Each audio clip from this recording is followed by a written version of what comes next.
Live from a studio in the heart of the province of North Brabant in the Netherlands, I warmly welcome you all, wherever you are in Europe. I say buenas tardes y bienvenidos for our friends from Spain. I say Jonapot et utzvazlam, fellows from Hungary. It's so great to have you with us here this afternoon. Ciao e benvenuto. Beautiful friends from Italy. I say buna și bun venit. Dear fellows from Romania, it is great to have you here this afternoon. Et bonjour et bienvenue, nos amis de la France, de l'Alsace. Ça nous fait plaisir de vous être avec nous ici cet après-midi. Zeg, goedemiddag, Nederland, Brabanders, van harte welkom. Heel erg fijn dat jullie allemaal hier vanmiddag bij ons zijn. And of course, last but not least, I should not forget our Danish representatives. Hi, or willkommen, because you played such an important role, certainly in the start of this project. It's good to have you all here today. This, dear ladies and gentlemen, is the final conference from the European String Interreg project. You have worked together for a couple of years. You learned from one another. And today we will look back. We are going to harvest what we have sown, and we will try to explore the future. What could the future bring to us all?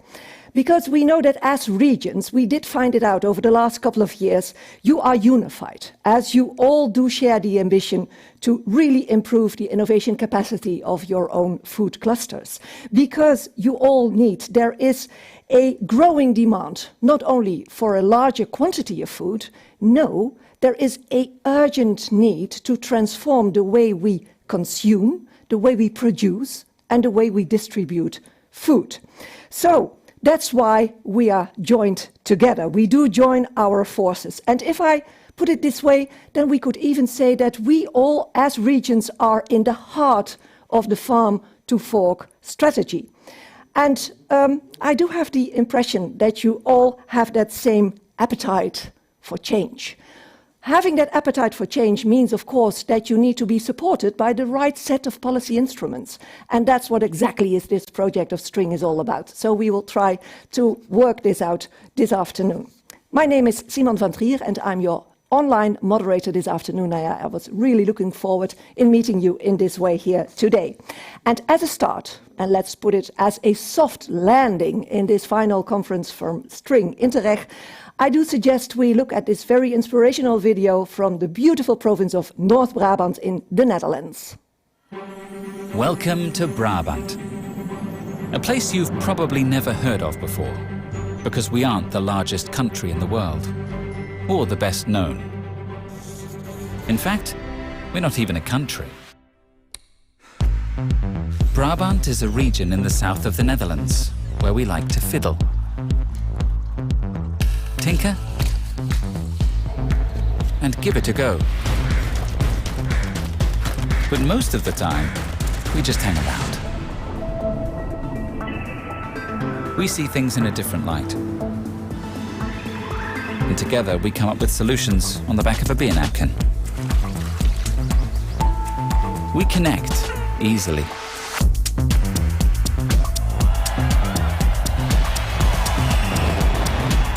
In our spare time, we go out for a ride to explore the surroundings and meet with family and friends to enjoy the sweet taste of innovation. So, is Brabant an interesting region? That's up to you.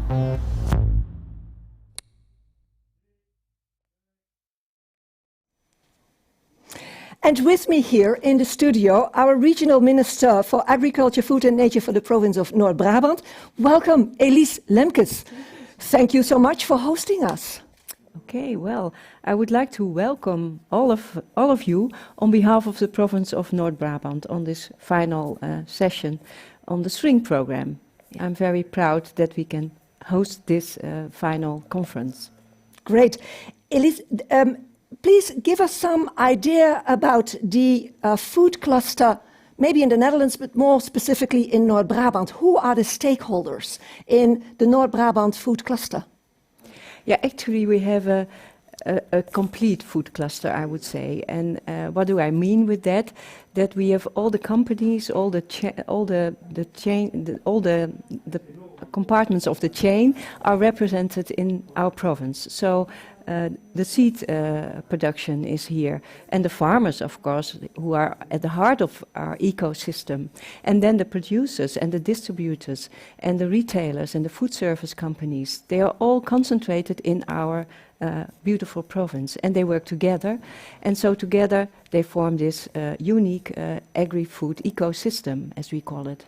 Yes, so they have the strengths in themselves to really explore the innovation capacity of the cluster in itself. Yeah. Now, often when people do look at the Netherlands, and more specifically in this context to the province of North Brabant, people say that's where they really have found the way to work and to cooperate in the triple helix way of thinking and acting. Now, tell us, what does that mean? Exactly. Well, we work together as a government, together with the companies and the knowledge institutes, and that will accelerate innovation, actually. So we work together with the schools and the knowledge institutes, and the companies work together, and we work together with the government. So we all build on this ecosystem, and that means that it provides new insights. It generates new business in this ecosystem. And that's quite unique. In other situations, we see that the government is really working separately from the business, from the companies, and that there's hardly any connection with the knowledge institutes and with the educational institutes. And that's quite unique here. Yeah. So we have a kind of flow between all these three stakeholders in the ecosystem, in the triple helix. Yeah. Which then also means that you, as representative from the government, you know exactly what policy instruments are needed to be sure that you can innovate in the cluster. Yes, exactly. Actually, I think we acknowledge that the companies are in the driver's seat, and we try to be good listeners. What do you need to build and strengthen further this agri-food ecosystem? And that's one of the important things, I think, that we try to listen very well and try to to develop instruments with which we can provide added value to this ecosystem. And one of the specific, I think, characteristics is that we are very good in building communities. Communities, crossover communities. So communities in which the farmers communicate with the schools, in which the seed company communicates with the retailer. So, that's the way to go forward, actually. And I think you are very well known as well to bring high tech into the food cluster. Sure. How do you do that? Well, that's quite a challenge, because they're very different worlds, the agriculture and the high tech, and it's quite a challenge to connect them. But it's very important because they can mean so much for each other. And actually, agri-food and high tech, they are both the two pillars of the economy of Brabant. So we can bring them together here, and we do that. Yeah. Could you share some of your examples, maybe? Coming from that ecosystem that you are proud of, that you say, well, here in North Brabant, we have something very special. Yeah. Well, I think something which is very important and which we also facilitate as a government is the living labs here in Brabant. So the application of the knowledge and the experiences we have to go forward. And we have a beautiful living lab on precision farming in the southeastern part of our region, in which the technical university is working together with a farmer, a potato farmer actually, who is using drones and all kind of data. He's gathering all kind of data, and is working together with our data science institute here, also a university, which is also processing the data and making real information for it, which will be given back to the farmer so that he can use this knowledge to make a more sustainable business model. So by using data, he can define how much water the potatoes need, and when they and what they need further on to make a very good product for the market. Yeah. So that's the connection between high tech and data. Data are essential in this chain. Yeah. The connection between the seed company who is producing data and the farmer, and the information about the pigs or the cows, which can be communicated with the company who's processing the milk or the meat, and again getting back data from the consumers. What do they think of the food, and how can we make it even better? So that's the way forward we are going now, because all the pieces of the chain are working quite separately, and by joining the data, they can really make a jump forward. Yeah. And that's not done automatically. So we are very appreciated by the companies by the fact that we want to take this up as a government. Yeah. So we are joining forces to bring together all these people. Yeah. Which looks very simple, but isn't that simple at all. No, apparently it's not a natural move to know one another. No. And working together implies that you have eye for one another's needs and also goals to achieve, certainly Yes. when it's commercial business, but you try to align all these together. Now, how do you see or describe your international cooperation? Because, of course, you are here in the center of this country with beautiful projects, but how does that relate to other countries or to Europe? Well, we also want to take the lead in especially this crossover between high-tech and agri-food and data. We started the World Data Alliance on agri-food last year to connect with other continents and other countries, which also have very valuable experience and also the same needs, because all over the world we are striving for a sustainable agri-food ecosystem. And that's what we are working on. So it's very crucial to communicate and to share experience and knowledge, and to share also the experience of working with the consumers, what they want, and sharing experience on and that's what we also saw in String, that there's very good experience, for example, in Italy, on added value for consumers. That's not the thing in which we are very good in the province of Brabant. We are very good on this high-tech and agri-food crossover, so on technology. So that's interesting to share. Of course, and that's what has been done over the last couple of years, to learn from one another, and that's what we will share here this afternoon. Finally, Regional Minister, I was wondering, how do you relate to that strong ambition from the Farm-to-Food strategy from Europe, which is in the heart of the Green Deal? How do you see that alignment? Well, this alignment is very strong, actually. It's a great challenge, because we are all looking forward to this sustainable system, working on sustainability. That's something that unites us, you could say. And it's something that, especially in the Netherlands, we are really taking a forward position in this working on sustainability. So I think this farm to fork strategy is very inspiring for what we are working on. It's also supportive on what you are working on. And also the other way around. I dare to say that I think we can also mean something for this strategy.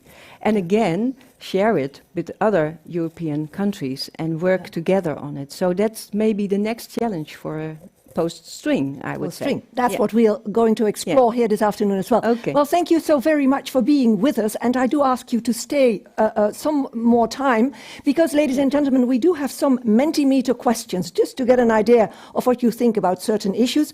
But there is apparently, at this very moment, an audio problem, or there's something going wrong. That means that we have a very short break, but stay connected, because we will be back in a minute with some Mentimeter questions.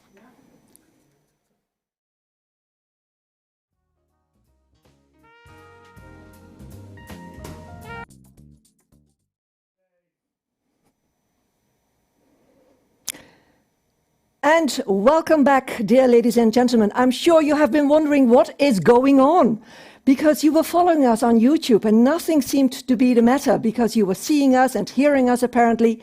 But there was a problem with the Teams connection we do have with your representatives from the different regions, who will talk to us later about their lessons learned. And that all is due to a hiccup, which is in the full country of the Netherlands. Can you imagine? At the moment, we do have our final string conference and something like that pops up. Well, anyhow, we have been able to construct the bypass. So normally things would go well as from now.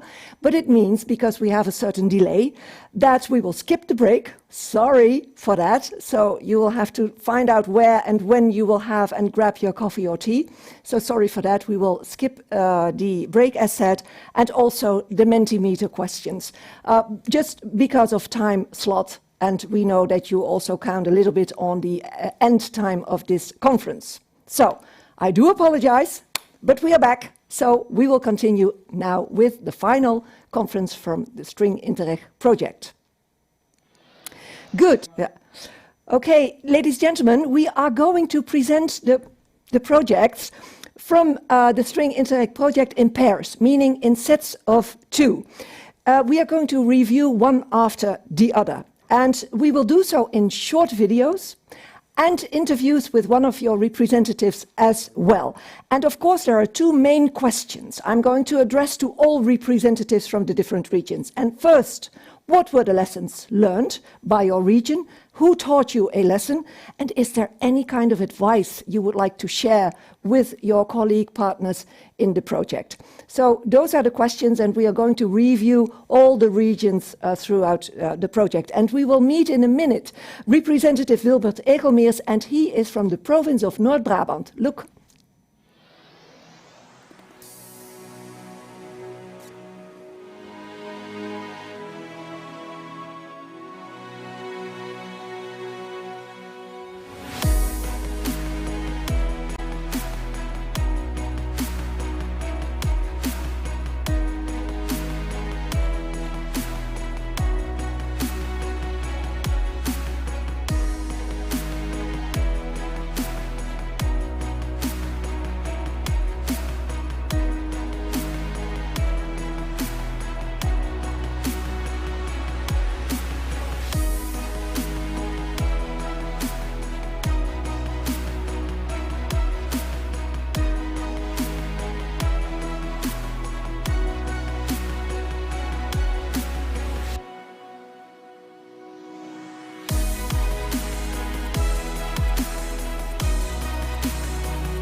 And there you are, Wilbert Egelmeers. Welcome from the province of Noord-Brabant, Eigen pig farmer. With other pig farmers, I know that you do strive for safe, sustainable, tasteful and healthy pig meat. Now, we are so curious to find out, what were the lessons learned by you, Wilbert? Can you hear me? Yes, we do. The first lesson which learned in the Spring project helped you to take steps towards a sustainable food system. In Italy, we were introduced to strong brands and products with their European certification. The strength lies in the high quality and strong brands that are appreciated in Europe and worldwide. In the Netherlands too, we have culinary traditions that we could polish and reintroduce. As Eigen we have opted for innovation, renewing existing meat products by adding vegetable products, oyster mushroom stems and homegrown kidney bean, with evidence-based low carbon footprint, due to the use of residual flows, which we use as unique selling point for more sustainable future. Tasty, fewer calories and a low environment impact. Though tasty meat products with a low carbon footprint, similar to vegetarian products, have the future? We think so. The second question, what advice would you give to the rest of Europe about building strong agri-food innovation clusters? For the future and optimal interaction between policymakers and innovation of primary products or meat products, it's necessary to work together. New policy is often based on current or even outdated information and uses this as a starting point to look to the future. In this way, you do not enhance innovation, but you knock down it, and it takes the challenge out of the challenge of renewal and innovation. For example, when looking at the menu of the future or the Paris goals, it is important to continue to stimulate innovation and in any future policy to calculate with feasible starting points for or in the future. In this way, you continue to stimulate innovation and the producers keep up their challenge to reduce the environment impact in the future, in addition to product innovation. And policymakers can realize their goals for the future more quickly.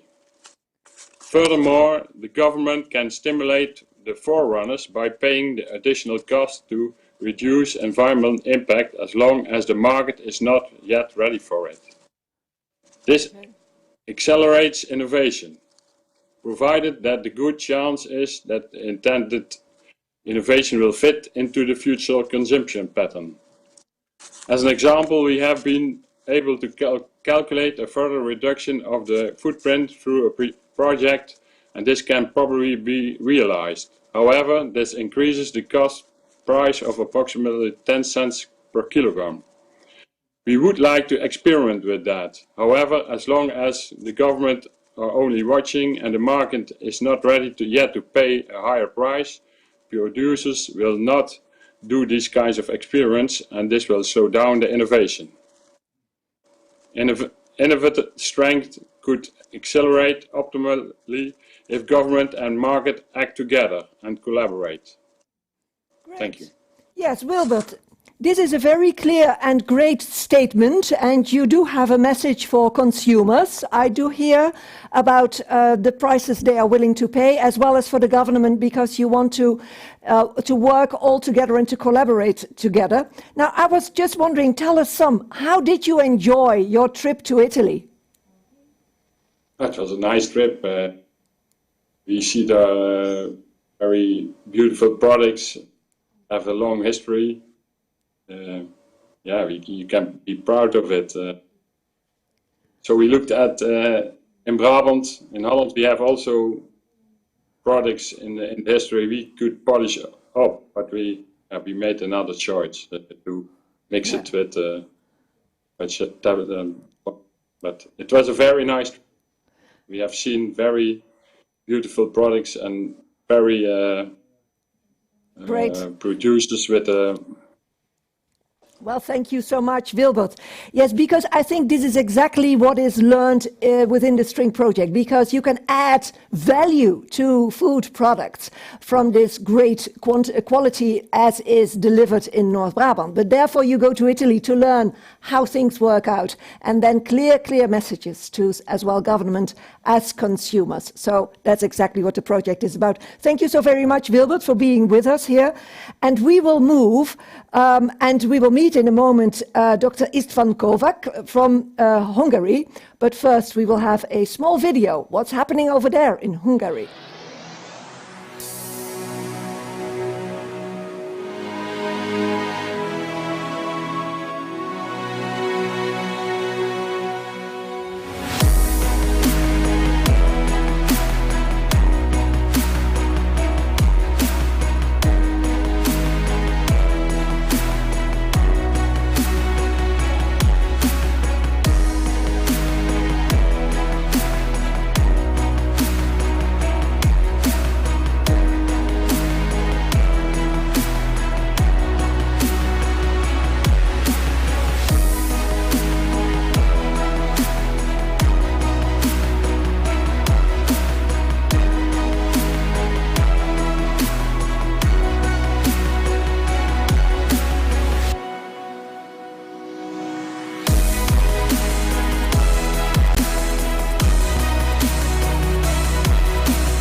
Hi, Dr. Ishwan Kovacs. Good afternoon. Great to see you. You are business analysis expert and assistant professor of the Debrecen Urban and Economic Development Center.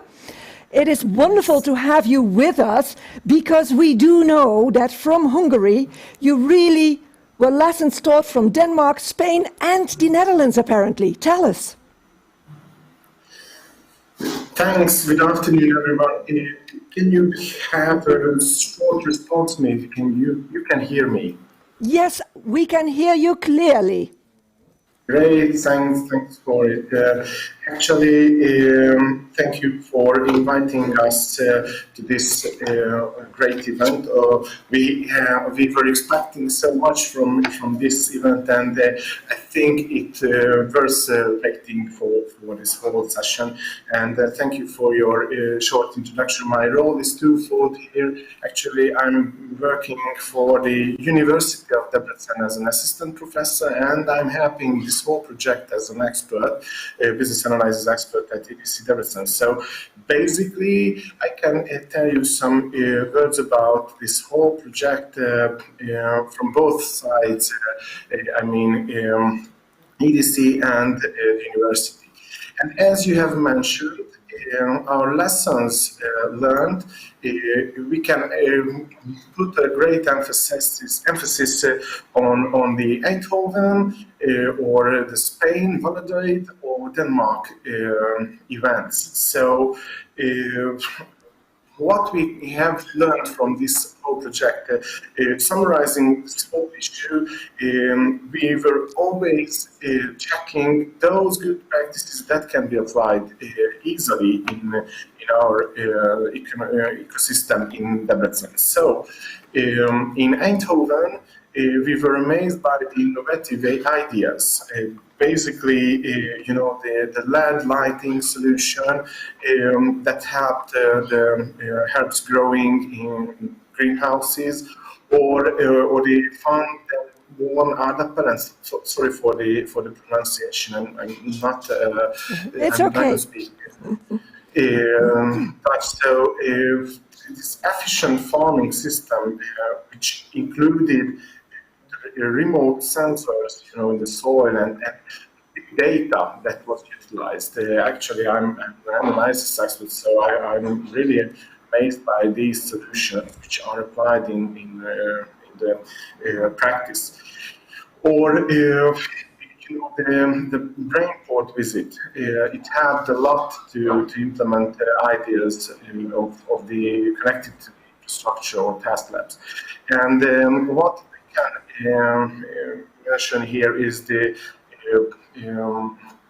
relevant agri-food actors and the companies which are here important in Hungary. They could have seen ideas like this, solutions for these issues. I don't want to talk a lot, but in Spain, what I want to point out is the Beher company. Basically, I suppose it's the right way to pronounce it. In Debrecen, in this region, we have lots of pork farmers who process pork meat, and these good practices they applied is really interesting for us.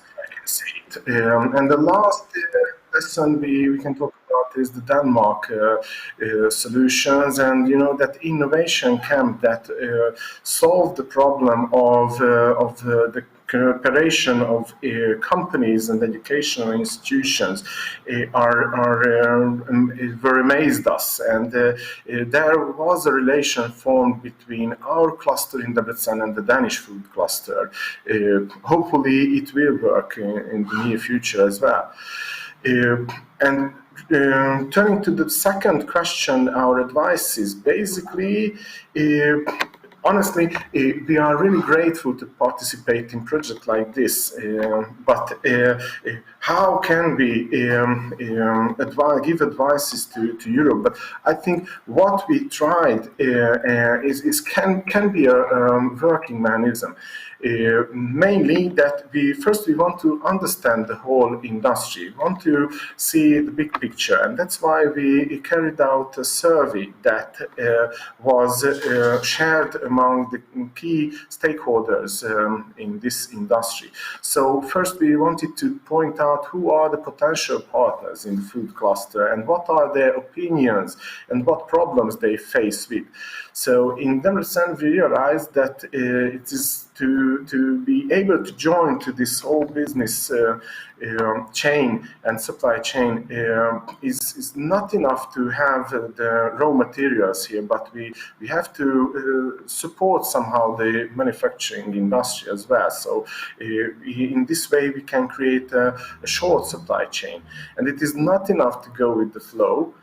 But to create a dynamic and innovation-based business-friendly environment is a key issue here, and it is not only just providing infrastructure, but helpful insights for the companies as well. Okay, Istvan, well, thank you so much. This is a very a great contribution, because you do say in a way, please make sure that you assess all partners in your food clusters. Do you really know one another? Do you know one another's needs? But because if you do not, then there's no need in working together within a cluster. And I think you do learn us that you say dive into the full chain. It's not enough just to have the raw materials, the raw products. If you make extra out of it, then work together, collaborate. Thank you so much. This is a great, great contribution from Hungary. I was just wondering, Istvan, is there anything that you remember by working together? Do you have an anecdote, a little story about something you were struck or surprised by with in the other regions? Basically, one of the most interesting things for us was this LED lighting solution. We can say in factory they can grow herbs or something, but basically what is coming to my mind is generally related to the local roundtable discussions, where we had very fruitful discussions among the local key stakeholders, not just with the university, but the companies itself. So there are lots of, I don't think that I can point out only one. Which is fine, Well, thank you so very much for your contribution and your time right now. So we see here the contribution from Hungary. It is great. And now we will, thank you so much, Istvan. We will now jump to Marta Herrero Posadas. Maybe you know her, maybe not yet, but you will meet her in a moment. She is from the R&D Programs Department from CATIF. You know CATIF, Technology Center in Spain. And of course, we do wonder what she has as best practices of collaborative projects with food companies to realize what we all strive for, food innovation. So yes, and there she is. Hello, Marta, good afternoon. Hello, good afternoon. We do hear you very well. Great to have you. Now tell me, Marta, why is CATIF participating in this conference?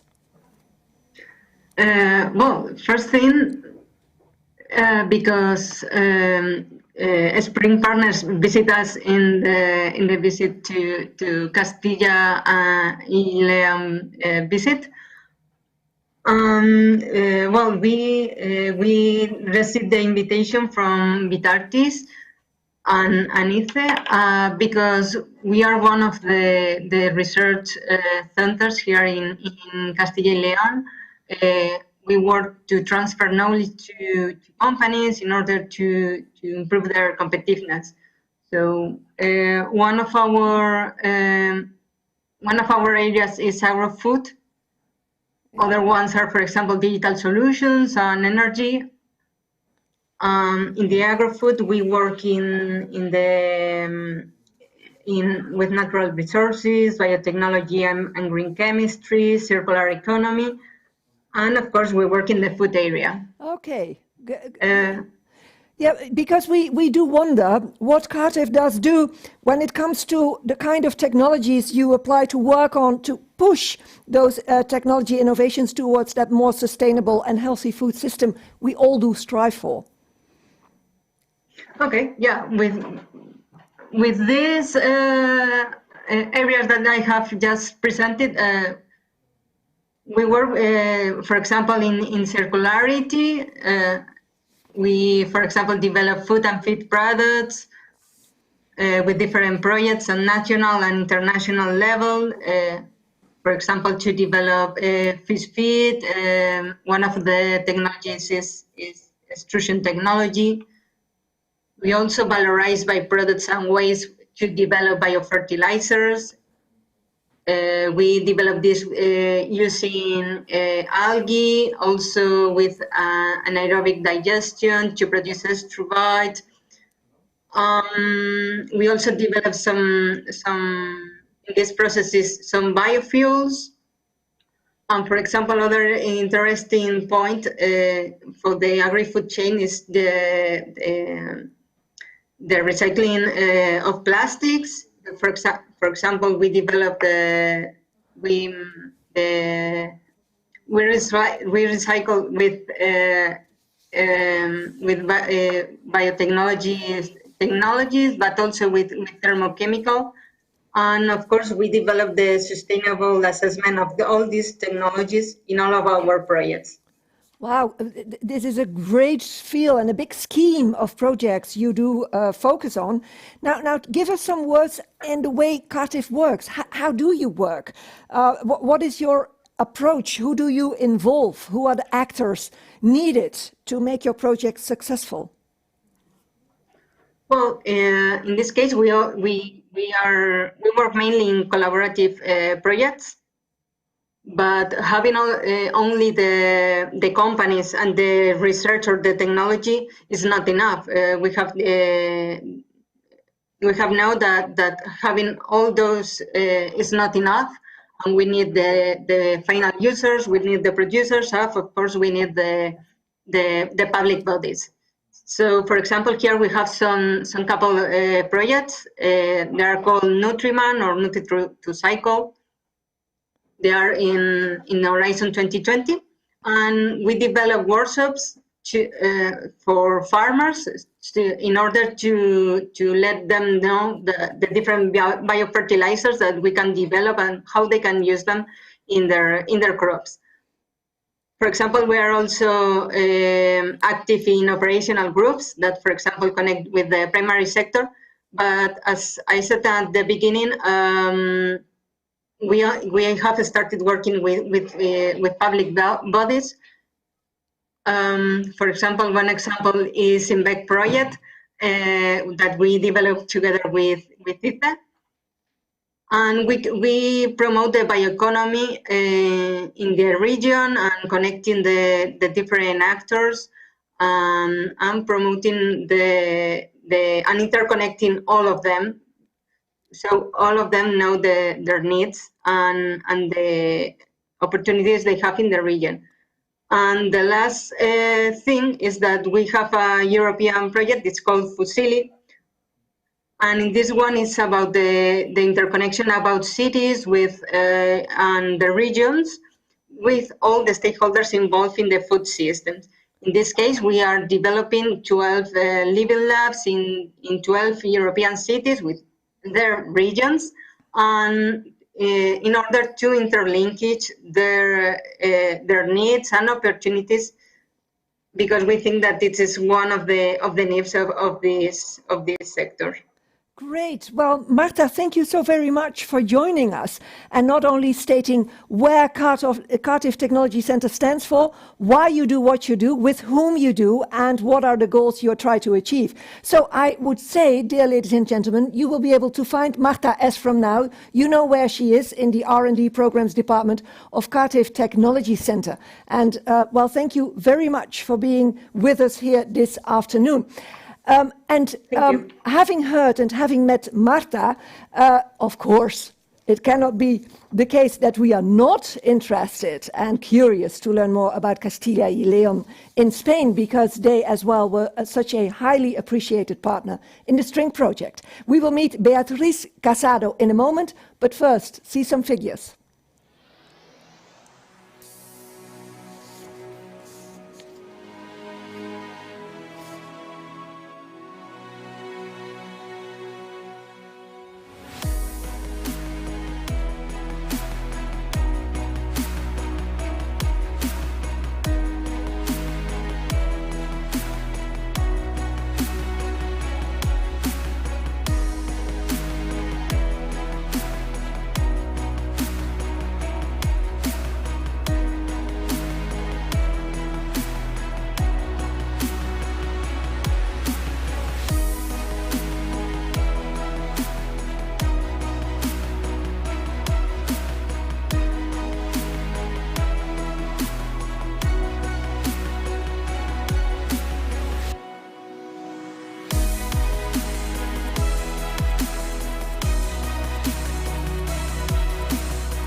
Hello, Beatriz Casado. Welcome.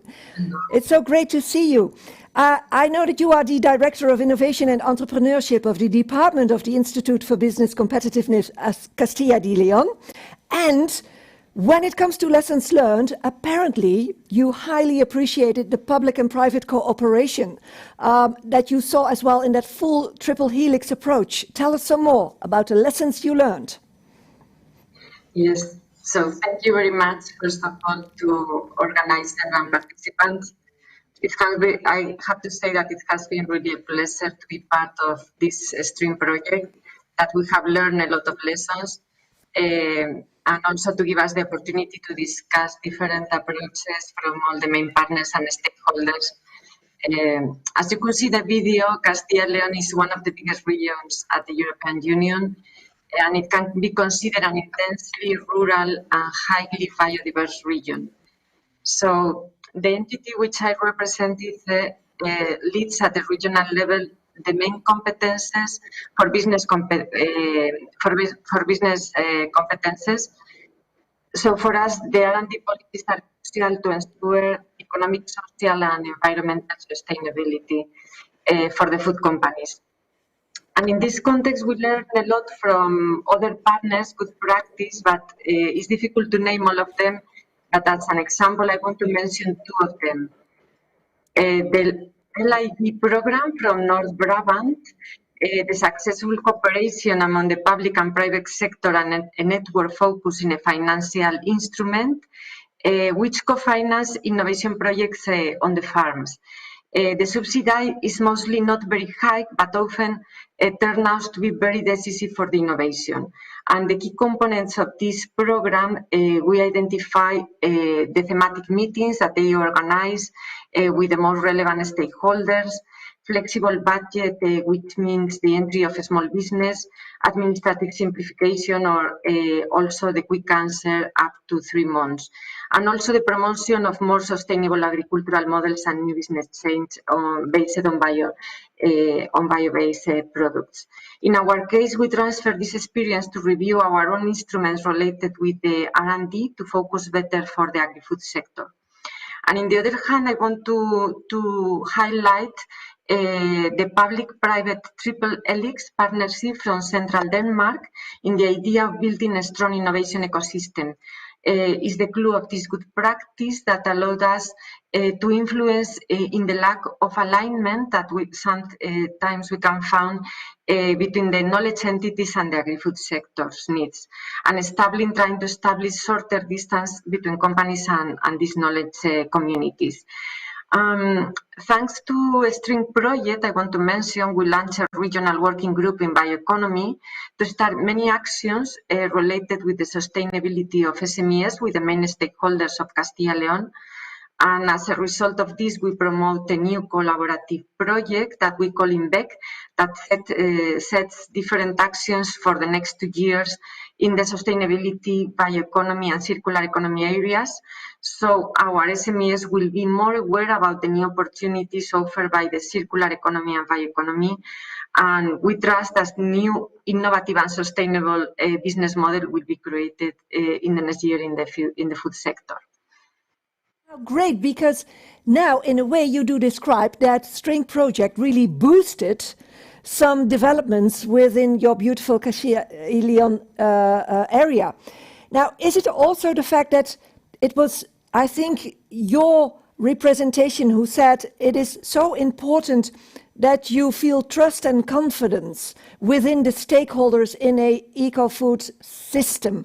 But how difficult is it to achieve that trust and confidence between partners in a chain?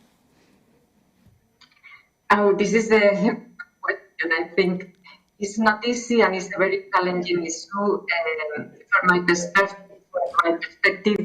To generate trust and confidence among all the stakeholders is really the clue thing at any moment to generate this confidence. So cluster business association, innovation agencies have an important role in this issue, promoting strong alliances, joint projects, different kind of network events, informal meetings, and joint working groups that put together the academia, the administration, and companies and to align all of them around common objectives to face the important and social challenges that can only be faced if you have a strong innovation ecosystem. And at the same time, I think that we cannot forget the European dimension of the innovation ecosystems. So it's also important to connect your local ecosystem and clusters at the global level with other national and international networks and platforms. For example, it's important to keep an eye on new technological trends, to do the technological surveillance through these networks. And also to promote the cross-innovation among different sectors, value chain, and territories, to be a proactive administration. I think as a public administration, we have an important role as facilitators because we have a privileged knowledge of the existing capacities and how to position and to connect them at a global level.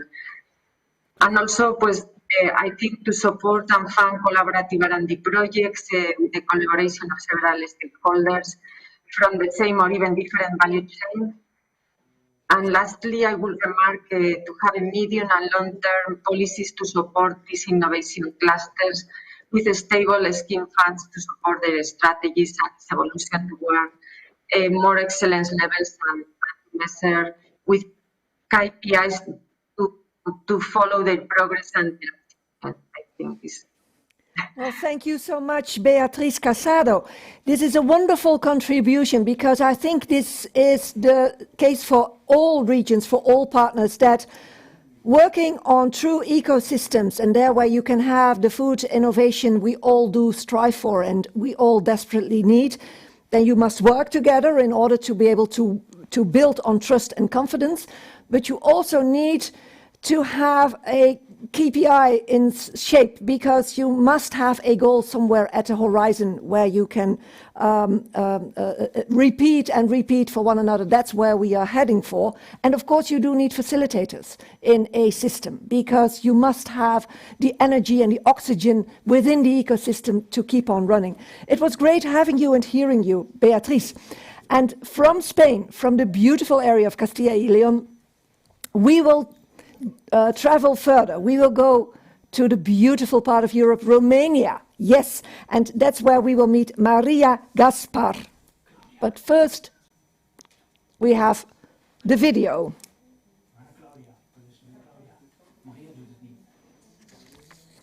Okay, ladies and gentlemen.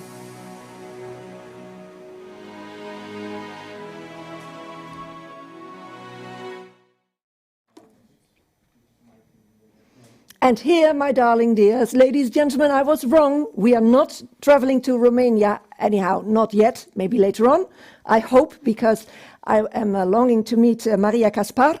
But first of all, I think Claudia is with us, Claudia Giordano. She's researcher at the University of Bologna. And if somebody knows who we can stimulate food innovation to feed at the end 9 billion people by 2050 in a healthy and sustainable way, it is Claudia, as a specialist in food waste innovation, and she is member of the Italian National Committee of the Farm to Fork strategy. I wonder if she's there, Claudia. Hi all, hi everybody, thanks for inviting me. Hi Claudia. Hi.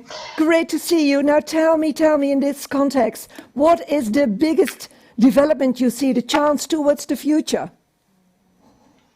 Well, I think we are lucky in the European Union because we have the Green Deal telling us what's the way. So what's the direction we are taking for innovation in agriculture and food production.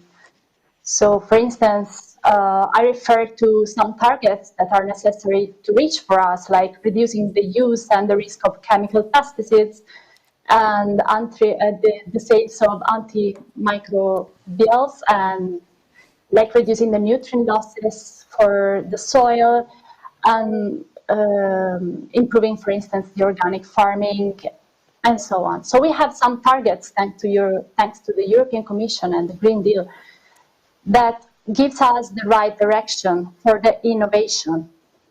But so we have some, we can say, some obstacles to get to be sure that the innovation will be spread also in rural areas, which are the most well-known and common obstacles for the spread of innovation. Okay, because it is always right to have a common goal, like the Green Deal is giving us, and in its heart we do see the Farm to Fork strategy.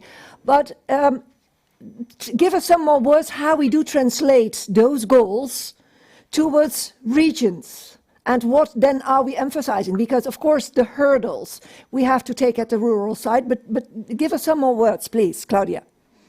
Yes, of course.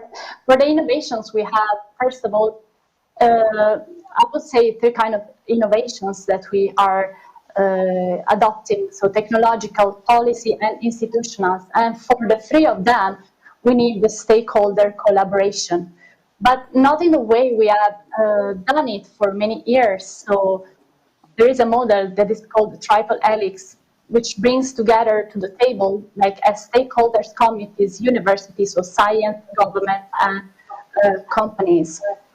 So regions are inside these stakeholders platforms, but we need another actor that has been for a long time not really considered, which is the society, the civil society. So we now have this new model in the innovation theories, which is called quadruple helix, which is science, policy, industry, and society. And what's the role of regions in particular in this way, like in this framework, is that we have cities which are, we could say, very strong with their social capital. So they are full of people, university, culture, where the knowledge is shared very easily. But then we have rural areas, and the food production is strictly related to the rural areas. We don't have the same social capital in rural areas that we have in cities. So the regions need to push the widespread of innovations also in rural areas by creating systems, connection between cities and rural areas. So the so-called city-region food system. This is what, like, the way we call them. And to be sure that the regions are involved and involve the right actors and all the actors also from the civil society, also from rural areas. We have some models of municipal food policies, cities food policies, that allow all these actors to be together at the same table and to be involved for the spreading of the innovations. Otherwise, the risk, is always that innovations are only for a few. So for those who have the money and who can stand the risk that the innovation is for some reason, a failure. So we need a strong and robust intervention from the public sector, and a great role is given by region. Great. Now, Claudia, tell me more, because you do learn us quite an interesting lesson, because you see the triple helix, it's very important, but we must forget about it. We must make a quadruple helix, because we must include the civil society, meaning the consumer as well at the end, because otherwise we have a tremendous missing link in all the steps we do take forward. So that is something we will have to keep in mind as from now, ladies and gentlemen, wherever you are, in whatever region. But now tell us, from your perspective, Claudia, where do we stand at this very moment? Where are we in our way to have these innovative food clusters with the right actors at the right table? Well, we have a huge opportunity, I think, right now, because we are assisting at strong spreading of these tables and these new stakeholders meetings, including the civil societies. So for the first time, we have at the same table alternative food networks and community sustainable movements, organizations. So we have a lot of actors that are ready to be part of this transformation. We have the institutional setting, which is pretty much widespread. So we are really at the turning point, I think, and we have to use the Farm to Fork and the Green Deal to transform this potential into reality. Okay. Now, Claudia, may I ask you also, finally, to ask you some more about food waste, because we know you're an expert in this theme, and also food waste, what could we do within the project string we have been working on together, but also in relation to the common goal, Green Deal, within its heart, Farm to Fork? Yeah, it's one of the major issues of the sustainable food systems of the future. So we need to halve it. We need to halve food waste by 2030. And of course, it's an important target for all of us. For instance, with the region Emilia-Romagna, we have an innovation that it was invented by the region itself.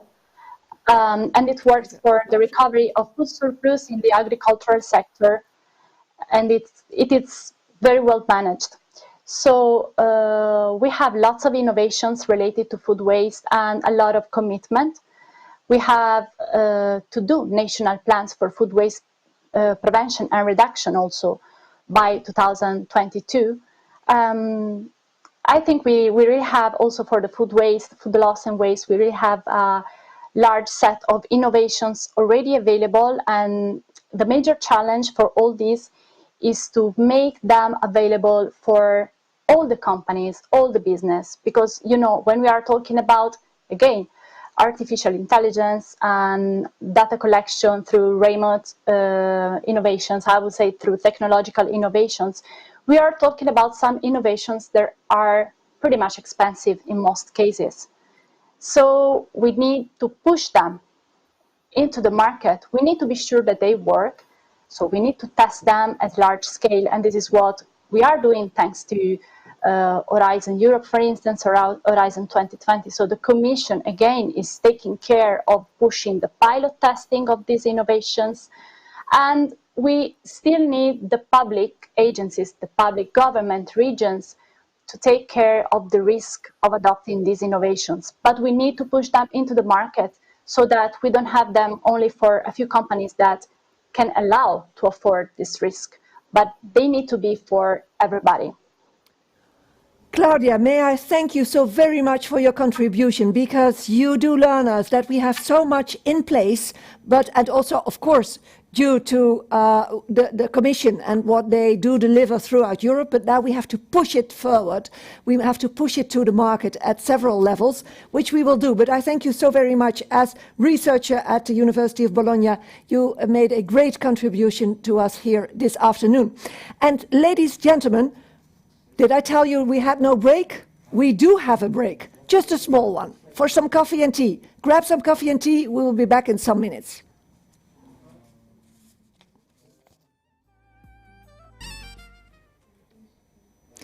And welcome back, ladies and gentlemen. We know that Maria Gaspar, she is waiting for us. She's the manager of the Agri-Food Regional Innovative Cluster Central Region. And before we will speak to her and learn from her what lessons she learned and advices she wants to give to us, we go and have some wonderful images and some figures from Romania.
Hi, Maria. Great to meet you. Hello, everybody. Hello, hello. We know Maria Gaspar, you being manager of the Agri-Food Regional Innovative Cluster of the Central Region. Apparently, you were so happy to learn from the Alsace in France. Is that true? Yes, I am very happy to be here today and to share all my experience during the implementation of the STRING project. As you know, probably there are big differences between Central Region, Romania, and the other STRING regions. But we have identified also similarities in terms of natural resources and traditions. We learned a lot from all the good practice examples presented, but we wish to focus on those that can be adapted to the local needs and can be implemented compared to the original model. Here we are, which is an international support program to structure the innovation in companies.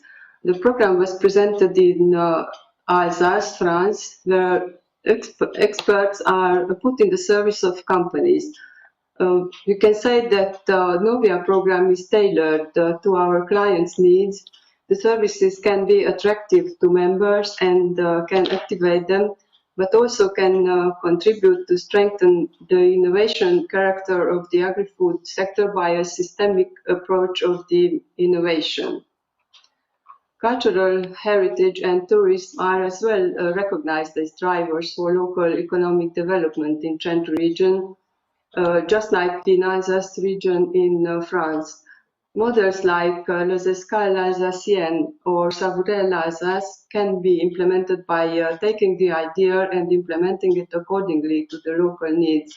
For example, developing strategies for common brand, joint promotion, territorial marketing, because here in Romania, in Central region, we have a huge potential of development in the cultural tourism area, and we have two strong brands like Transylvania and the Carpathian Mountains. Implementing a similar concept can contribute to the sustainable development of the agri-food sector in the region. In the smart specialization strategy of the Central region, it was identified the need for an innovation ecosystem designed to support the operation of the companies. The innovation ecosystem presented in Castilla y León region from Spain made a strong impression on the agri-food cluster members from Romania.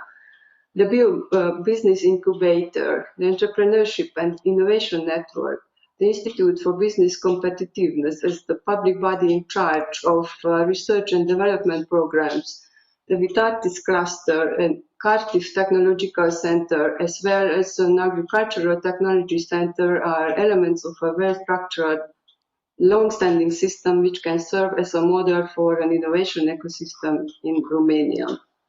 Besides the lessons learned from the good practice examples during the implementation of the project activities, we have also learned valuable lessons about how important it is to be aware of our values and to be able to promote these values like biodiversity, multiculturalism, and tradition.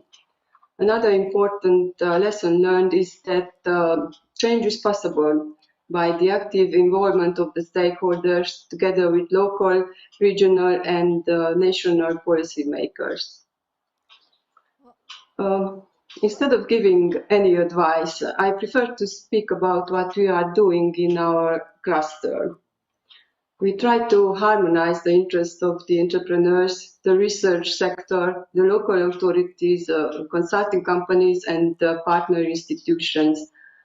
We are advising and encouraging the companies to develop innovative products on a traditional basis, and we are building the capacity of the cluster to respond to the changing research and development demands of local firms. And we try to develop and promote different visions among startups. We are aware that the food industry produces in excess, generating a large amount of food and packaging waste while seriously damaging the environment and the society's health. In spite of the food waste, millions of people live in poverty, experiencing starvation on a daily basis. So we suggest the clusters to focus on topics like livable regions by the Sustainable Development Goals of the European Green Deal, to choose goals related to the agri-food sector and to act on. For example, good health and well-being. And here we can talk about nutrition and health and biotechnology, nutrition as a science or the science of nutrition. We can attract developers and accelerators of processes, products and systems for innovative food production. Another goal to act on related to the agri-food sector is the affordable and clean energy, like renewable energy from agricultural waste.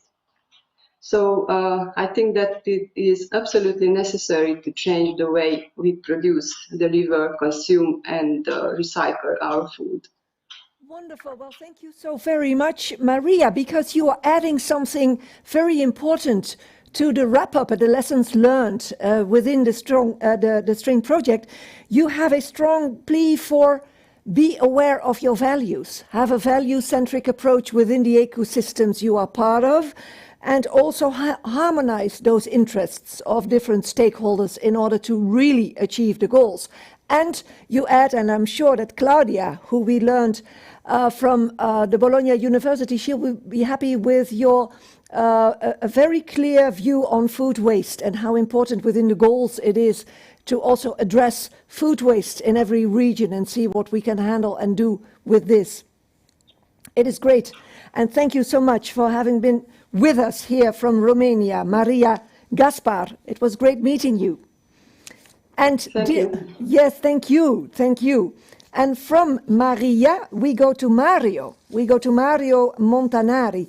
And before we do learn from his lessons learned and his advices he addresses to us, we go to the beautiful Emilia Romagna.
Ladies, gentlemen, do you have the same idea that looking at all those videos and seeing all those facts and figures from all the European regions participating in the String project, it is impressive. I mean, it is impressive how many people do work, the money which is made, the food produced. I think you all could be very proud if you see all that combined. And with us in the meantime, there he is, Mr. Mario Montanari. Welcome.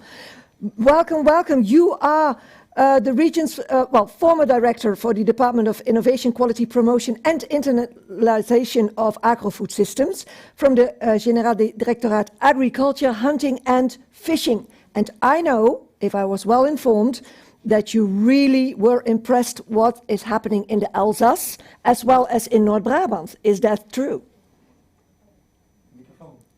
Oh, you are maybe still on mute. You should. We do see you, but we do not hear you. So please unmute. Hi, Simon. Thank you. Hello, Mario. Oh yes, really. From the String project, we learned a lot, and many experiences could be mentioned. Now time is tight, so I want to summarize only the two most important for us. The first from North Brabant, where we saw that there is a very interesting combination among all the different instruments available for the local development, for rural development. The mix of the funds, European funds, national funds, a very interesting way to combine all the instruments available. And this was a very interesting experience for us. The other was from Alsace, where the experience of ARIA, the Agency for Development and Technology, was also interesting because for some items is similar to what we did, because we also have technopoles, we have innovation agencies and so on. But they started in a different way. In Emilia-Romagna, these agencies started from a political decision and was realized after political willingness. In Alsace, we saw that the experience arises from the bottom, from the people working in the different sector, from the needs of the holdings, and so was an important stimulation for the public power, for the public administration. And that's important because it give available and allows a more linkage between the needs and the solution. And this was very interesting to learn. We saw also that all the experience we saw during the project were often oriented to the sustainability. Sustainability is for us a very important item. We work a lot on that because we want to characterize our territory as a sustainable territory. For us, the most important item is the quality of products. Now we have a very interesting high quality of products, especially linked to the PGI, PDO, and to the tradition. This can be enriched by the sustainability, the development of organic agriculture, the integrated agriculture, all the methods able to give added value to the food products in order to be more sustainable for the consumers, for the environment, for every item we want to consider. This is the context we have, and we were enriched a lot from the experience of String. Wonderful. So you are stating that the starting point within a collaboration can be public as well as private, which is very interesting because it both can work very well. And you say quality is always, in whatever you do, is leading. I think also quality relates very well to your region in Italy. It is all about quality, it's about taste. So you are not doing any concession whatsoever to that. And sustainability. Now give us some more words maybe in how tradition, because your region is also very well known for its very long tradition. How do you link tradition to innovation? Yes. This is a very important thing because the linkage between innovation and tradition is necessary to continue with our policy. Our strength is the quality are the traditional products linked to the ancient tradition and way of producing. If we want to continue with these products and we want to put them on the global markets, we have to produce them with innovation because many items request innovation, the way of production, technologies, the way of conservation, and so on. It's very important to have this linkage, and we saw that it's possible. And it's possible also because we supported innovation with a strong action of support with the Rural Development Program. And to link innovation and tradition is also important because it's a way to give the young people more interested in agriculture. We have the problem of the generation renewal, and innovation is an item that can be more interesting for young people and can stimulate them to stay in the agriculture production, and so to have the continuous presence of people in our rural territories. Great. Mario, thank you so very much for being with us, Mario Montanari. It was great. There we go. The contribution from all different partners, they give such a rich harvest of what you have done over the last couple of years. Thank you. It was a pleasure meeting you virtually. We will go thank you once more, Mario. We will go, to already our last region represented in the String project. We will go, on va voir à l'Alsace, yes, we will go to Sebastian Müller in a moment. But first, some facts and figures about France, l'Alsace.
Yes, and with us, Monsieur Sébastien Müller, vous êtes coprésident of Area Alsace, président CEO Maison Alsacien de Gastronomie. Enchanté, bienvenue. And we know, Sébastien, that you learned from all partners. That's what you said. But please go and give us some words and mention some of your lessons learned, and certainly the one from Romania, the cross-sectoral approach. Oh, you are still... We do see you, but we do not hear you. Hello? Yes, there you are. Great. Yes. Can you hear me? Yes, I see and hear you. Thank you. Good afternoon, everybody. Yes, just about which lesson do we learn? So we really learn about each region, Spain, Romania, and Italy. So in Romania, what just interests us is really the cross-sectorial approach between like food and health, who reinforce the importance of our own action. So Covasna has the same shape as Area Alsace, and networking is a key point in our action. So cross operation with agri-food is a main topic for both of us, and Alsatian policy has to be influenced by this point. To make the administration recognize the link between food and nutrition as a need in order to develop new programs on this topic of SME. The other point, which is really important for us, was, or where do we learn a lot, is Italy, how to manage an effective PGI policy, as Mario just speak about. Was really useful, as it shows how to add value to regional product, connecting the organization between food industry and the region, because like Mario said, so we come from the bottom to the top, and we had like produce from the region, which and project which we have to put to the government policy. Can you hear me? Yes, we do. Yes, you can hear me. Okay, sorry. And the other point which just interest us was the cross-sectorization policy of food cluster, also show how to foster innovation even in traditional food. So that was really something interesting. For example, Italy, this is really a showcase for us of the best practices, and how Italy products are very inspiring for the Alsatian stopover program, Escale Alsacienne, which is like a tourist action. Now, great, Sebastian. Ladies and gentlemen, it is so important to listen and hear how you do entitle one another as a showcase. That's exactly what the String Project was all about, to find out the best from different regions, to bring up home and say, well, this particular part of how they do approach this can be as a showcase for us. So that is very, very well noticed, Sebastian. I was wondering, when it comes to building strong agri-food clusters, what advice would you give to your fellows? So advice is a big word, but I think the really interesting thing in the String program was to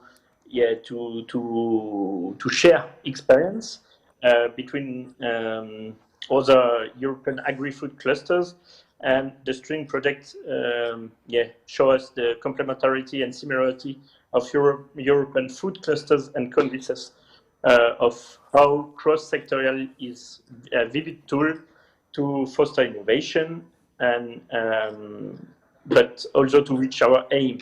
So, like said before, the farm to fork concept has become an objective is in running our businesses, especially after the COVID-19, which take us to this really locally product and good product. So that's I think important, and to give European acknowledge value to food with like PGI label.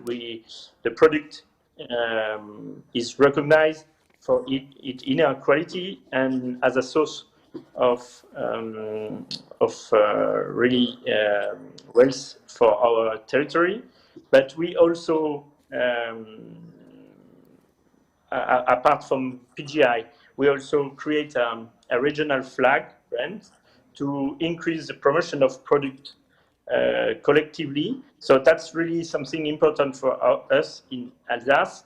It's to do like cross-sectorization of work as a network, has always been in Alsace, and to relaunch economy of the SME. We, for example, organize an operation after COVID in supermarkets and in restaurants with the flag brand Sabourel Alsace, which is our local brand. So that's really something important to this farm to fork policy is something important for Alsace. And as example, a huge project at the moment in Alsace is the Cité of the Gastronomy, which means it's a complete cross-sectoral approach in food, going from the farm to the fork. So catering food SME, but as well agriculture, as well tourism, university, restaurants, wholesaler, to speak all together to the customer to recognize our product with their value and they are locally produced. So that's really important, and it's a main project in Alsace. So to link the farm to the fork, but to speak about the consumer needs. And nowadays, I think the local products are really something important in our region, and through this project like City of Gastronomy, we just try to work all together. That's the main project. Wonderful. Thank you so very, very much, Sebastian Muller. Great to have you and to have been able to meet you virtually during this final conference. It is interesting because later on, Olaf Heidelbach will be speaking as a representative from the European Commission. And I am sure, Olaf, prepare yourself, because I would like to have a response on what Sebastian was saying, that, well, for us, Farm to Fork is an objective in running our business, and we have our clusters grouped all together around this common objective. So I can imagine you feel happy by hearing this, but we will see what your reaction will be. Once more, Sebastian from Alsace, thank you. Now, ladies and gentlemen, I would like to present to you the Program Director of Interreg Europe, Erwin Siveris. We are delighted to have you here, and yes, there he is, because of course, it's very important at a final conference like we are celebrating here today to find our position in the Interreg landscape, in the RIS3, the Regional Innovation Strategy, Smart Specialization Philosophy. Where are we? So, Erwin, I would kindly invite you to give us some words on this subject, and maybe also to learn slightly more about the policy learning platforms. So, the floor is yours. I know that you have prepared a presentation. Yeah. Thank you, Simone. Thank you, all the partners, for this well-organized conference, even though there were these technical problems here. I have prepared 3 slides, or even 4, where I quickly present a little bit the outcome of the program. As Simone said already, this is the final conference of one of our projects. In the first slide, you can skip it, maybe to the next slide, please. You see already that we have almost 260 projects which we are financing. String is one of them, and we are closely monitoring all the projects and participating also in the final conference. That's the reason why I'm here, but also my colleague Anna is monitoring and watching at the same time. You see on the slide here, I would like to give you a brief overview of the result of the Interreg Europe program and also the policy learning platform. You see we have in 4 calls committed all the funds. I mentioned already the 260 projects, almost 260 projects which we are running. What's important is that with these calls, with these projects, we are covering all parts of Europe, all 30 partner states are involved in these projects, and about 90% of all regions are covered by one of these 258 project. You see already Interreg Europe is a program for regions, by regions, and all regions in a way participating, sharing, learning from each other in a way. You have seen it in the presentations before from the other partners. On the next slide, you see a very important figure concerning finances. Finance is always a question. We have already now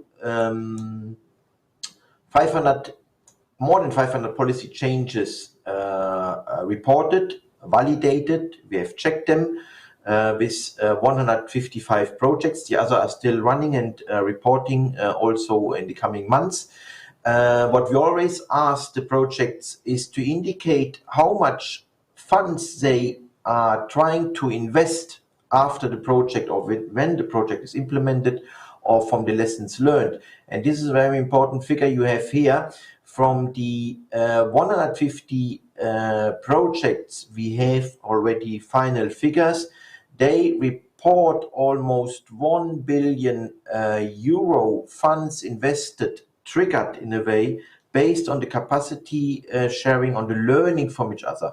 And taking this into the relation of how much funds we have invested in the 155 projects that reported, you see that €1 invested in Interreg Europe triggers €3 of investment at the regions on the European level. So the program, every euro invested in this program is invested in the development of the European regions. On the next slide, a quick overview on the where we put the SPRING project. It is under Cooperation on Innovation Delivery. We have more than 50 projects working on this theme. 13 projects working on the research and innovation strategy for smart specialization. 6 like the STRING project on cluster building. And on a related sector, food sector, we have 4 projects here. You see it in the slides. Quick on the next slide,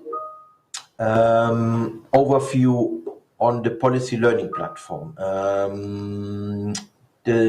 As I mentioned already, the calls are closed, but the policy learning platform is the second pillar of the activity of the program, where we allow the regions to share, to learn from each other. This is ongoing. It's ongoing till the end of the running program, till 23. We have almost 20,000 members within the policy learning platform who are willing to share, willing to contribute. They're also learning. We have a good practice database. You see almost 2,000 good practices which the projects reported in this program period are published there. They were validated by the external experts and giving a kind of stamp saying this is something which is really interesting for other regions in Europe to share. So have a look and learn. We have the Knowledge Hub.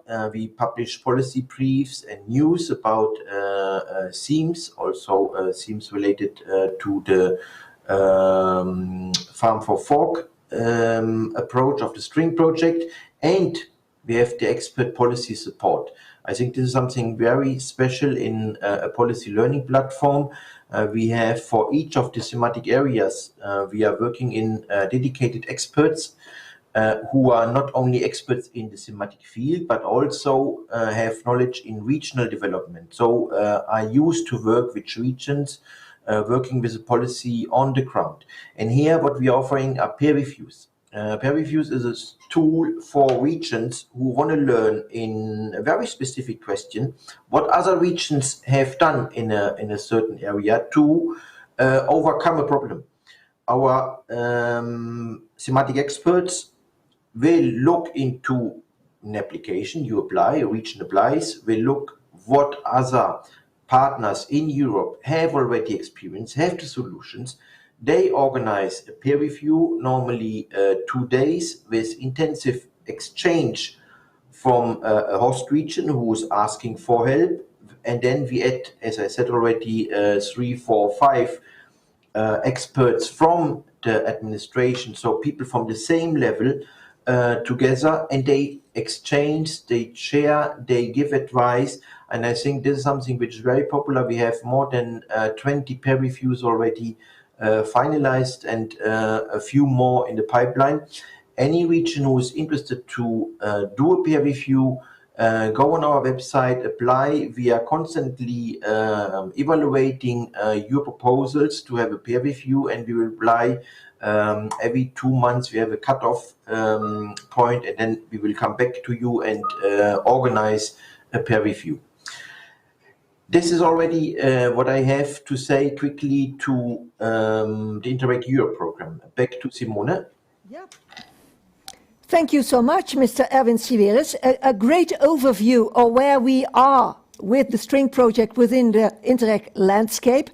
And I think that if I listened carefully and well and understood you well, this was also a warm plea for all partners within the string projects to join the policy learning platform, because there is something to win over there. Did I hear it well?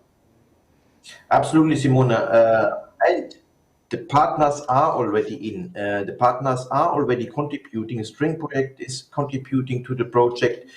So all this is already done, and I can only encourage to further use the policy learning platform to further share experience. But as I said already, using the policy learning platform if they have other problems to solve, to use the services to find solutions in other related areas. Yes. So make sure that even though we know that people are already participating in the policy learning platforms, there is even more maybe to get for you. So please make sure, attendees, that you know exactly what they can offer to you, and that you take it, because it's there, it's organized. Huh? Now, Erwin, I was wondering, because there is a new Interreg Europe period starting soon, what should we know about this? Yeah, first of all, thanks to the project like String and the other projects, we are back on the European stage. For some of you may not know that the initial proposal of the Commission was not to continue with Interreg Europe. However, with the strong support of the regions, the partners of our projects, we could convince the European Parliament, the Council, the EU member states to bring Interreg Europe back, and we are stronger in the EU period than in the current period. So we have even a little bit more budget than in the current period. The projects will look more or less similar as we have done in the current period. So we will have the same rational regions in Europe working together. We have a little bit more flexibility concerning pilots, and we will continue with the policy learning platform. So the setup of Interreg Europe will in principle be continued. And what is important for the partners to know is that new calls are at the moment, we hope that we can open a new call beginning of next year.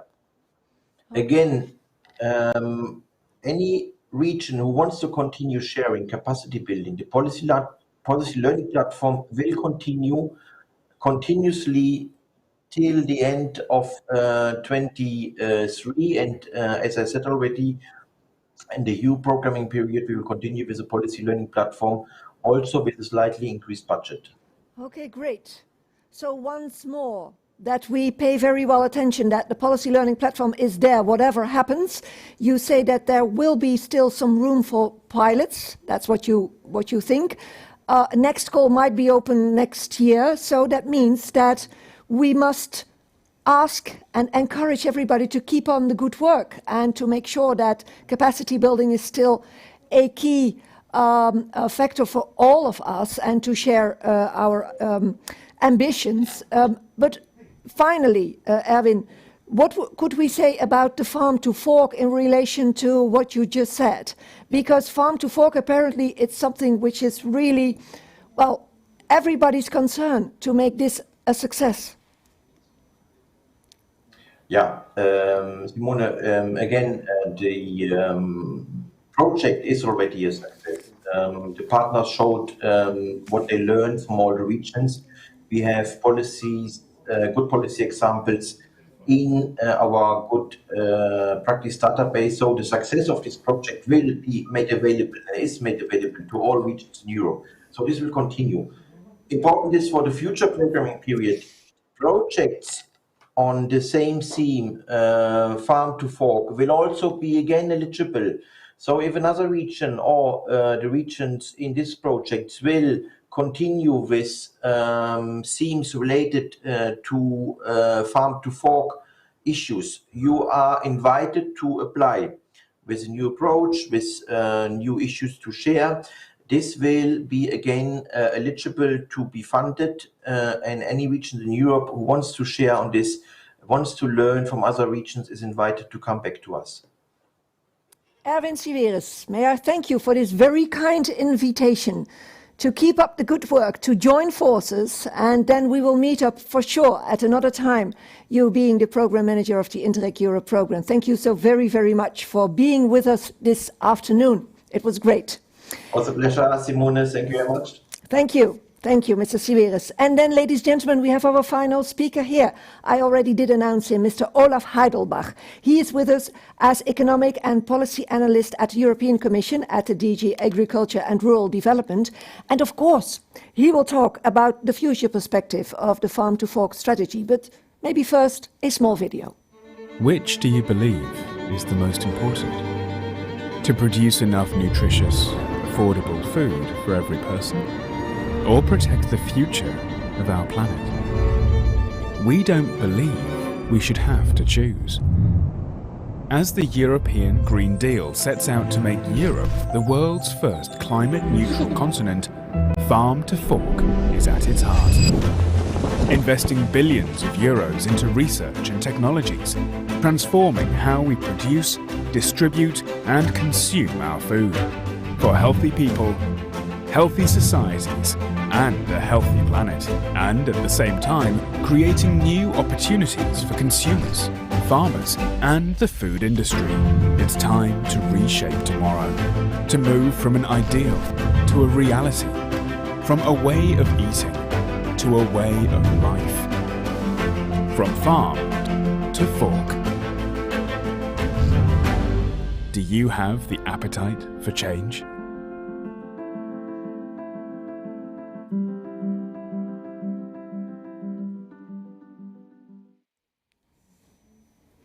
Dear Mr. Olaf Heidelbach, welcome, good afternoon. Do we have appetite for change? That is something which keeps us going in our minds during this afternoon.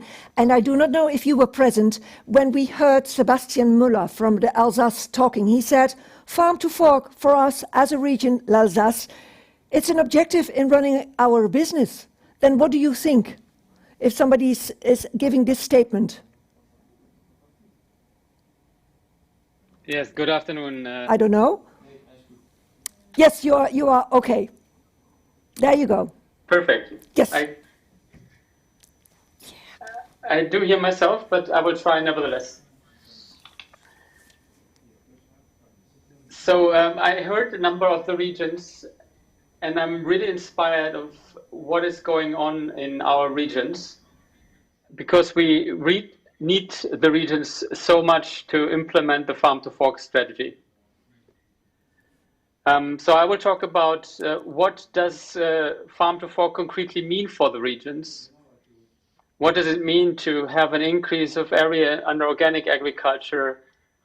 What does it mean to have reduced pesticide use and fertilizer use and healthier diets?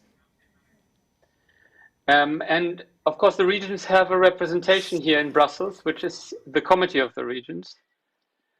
And they have also an opinion of the Farm to Fork strategy. And they are basically embracing the Farm to Fork strategy, just as you embrace the Farm to Fork strategy. So I'm not sure whether you still hear me. Very loud and clear. Excellent. So the Farm to Fork and biodiversity strategies, both of them actually, were embraced by the Committee of the Regions. So it is important for the regions to contribute to making Europe a climate neutral continent by 2050. And it is also important that both strategies work hand in hand. Yeah, what do we want to achieve? We want to improve soil health. We want to protect pollinators, the use of biological resources for integrated pest management, water and ecosystems, and ensuring safe and healthy food at the same time. So the Farm to Fork strategy is very, very important to meet the so-called triple sustainability challenge, also for the regions. And yeah, we have learned a lot today. And as I said, I'm inspired by the different examples from the different regions, which are not only food producing regions, but also have attractive agricultural and cultural landscapes that attract tourists. So it is important to keep also this function of the regions for tourists, for recreation, basically. What we are currently facing is an enormous biodiversity loss and ecosystem collapse around the world. And this will probably be the biggest threat facing humanity in the next decade. Some wise people have tried to estimate the loss of in terms of ecosystem services from land degradation and land cover change. And the estimations go in the trillions, so a number that is very difficult to imagine. So costs from land cover and change and degradation goes up to 30 trillion euros per year that we have lost in the previous decade, basically. So it threatens the foundation of our economy, and we need to act, basically. This is why we have the Farm to Fork. Okay, Olaf, because this is such a clear explanation about the why, the objective of the Farm to Fork strategy. And in this perspective, people often do wonder if EU farmers will really work and address themselves to the Farm to Fork strategy. Will there be a fair EU level playing field? Because we also have farmers from outside the EU. So how are we going to assure all innovative food clusters in Europe that the level playing field is still okay? Yes, thanks for this question.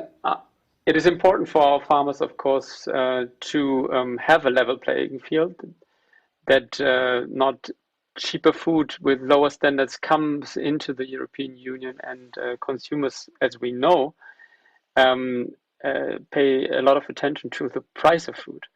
So they would buy this cheaper food with lower standards. So we do have, of course, try to work through our diplomatic channels.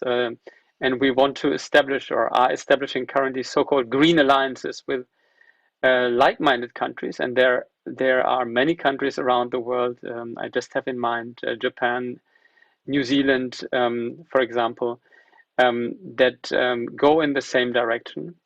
And we want to achieve common standards. And we have many trade partners, of course, and we have free trade agreements with them, for example, with New Zealand and with Canada. And we are integrating so-called sustainability chapters in these free trade agreements to make sure, actually, that we have a level playing field. And you are probably also aware, and the regions are aware of the UN Food System Summit, which is a big event that takes place only every 20 years. This will take place this year in September. And at this Food System Summit, we will present the Farm to Fork. And of course, we will also look for alliances there. Allow me a final word.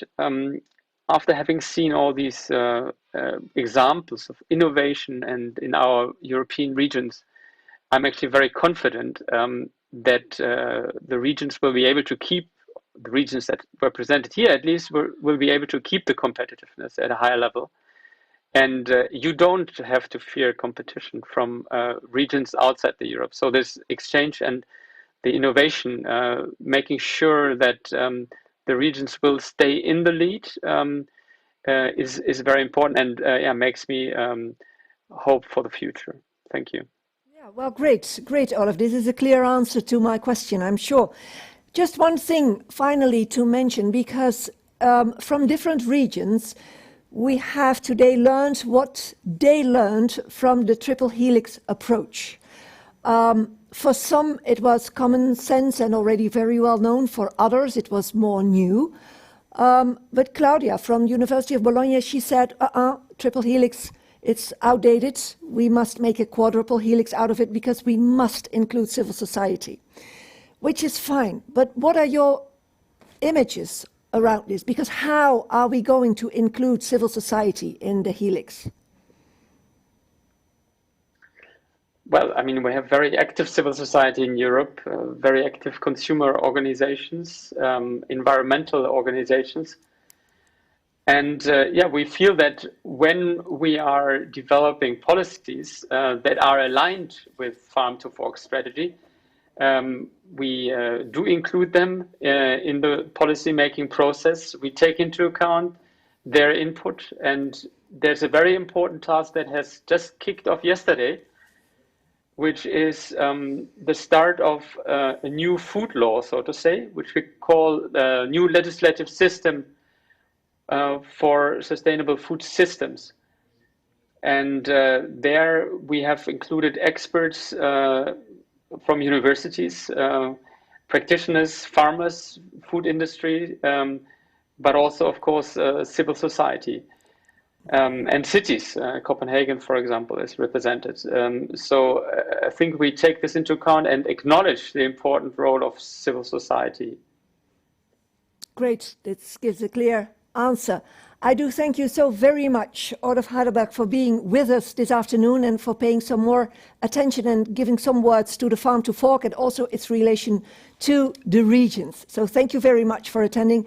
And for sure, the Food System Summit is about to start. Farm to Fork will play an important role, so we will meet for sure later on with the regions within Europe and in the heart of the Green Deal, the Farm to Fork strategy. Thank you once more, Olaf. Yes, and then, ladies and gentlemen, we come to an end of this final conference where we do conclude the String project. You have been working for a couple of years altogether, and yes, you have proven again today that you have appetite for change, that you do feel that urgent need to transform the way we consume, the way we produce and distribute food. And if we join forces, like you have proven to do within the String project, we really can achieve the common goals. I do thank you very, very much for attending this final conference. Keep up with the good work, and for sure we will meet at some other point, and then hopefully it will be again offline, just really in person, one to the other. See you then. Bye-bye.